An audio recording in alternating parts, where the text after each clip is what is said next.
अस्सलामु अलैकुम वरहमतुल्लाहि वबरकातुहू। जादू के तौर के लिए दो रूहानी इलाज। जैसा मर्जी जादू हो, कहते हैं जी काला जादू है, ये है वो है।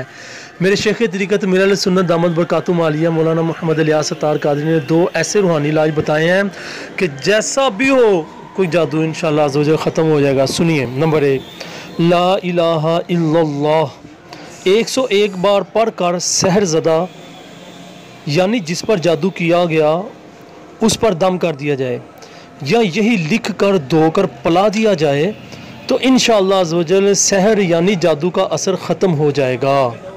दूसरा रूहानी इलाज टोटका है, एक बहुत प्यारा ऐसा टोटका है कि बरों के जो जादू टूट जाएंगे। क्या करना है, मरीज़ के सर से लेकर पाँव के अंगूठे तक आसमानी रंग के 11 सूती धागे नाप लीजिए। इन 11 धागों को 2 मरतबा तय कर लीजिए। अब धागे के सिरे पर एक ढीली गिरा लगाइए, फिर एक बार सूरह फलक पढ़कर इस गिरा को फूंक मारिए और फ़ौरन कस दीजिए। इसी तरीके पर 11 गिरहें लगाने के बाद धागे को दहकते कोलों में डाल दीजिए। गैस के चूल्हे पर तवा वगैरह रखकर उस पर भी जला सकते हैं। अगर जादू हुआ तो बदबू आएगी, जब तक बदबू आती रहे रोज़ाना एक बार अमल करते रहिए, इंशाअल्लाह अज़्ज़ व जल जादू का असर ख़त्म हो जाएगा।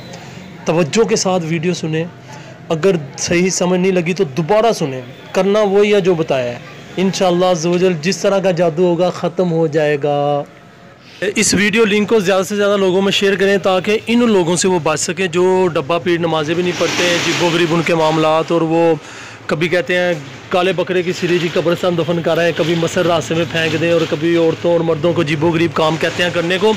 तो ऐसे लोगों से हमारे मुसलमान भाई बच सकें और इस पर अमल करके वो घर में ही अपने हर तरह के इल्म का जो है ना वो इलाज कर सकें। तो अभी तक अगर आपने हमारा चैनल सब्सक्राइब नहीं किया तो मदनी अपडेट ज़रूर सब्सक्राइब करें। अस्सलामु अलैकुम वरहमतुल्लाहि वबरकातुहू।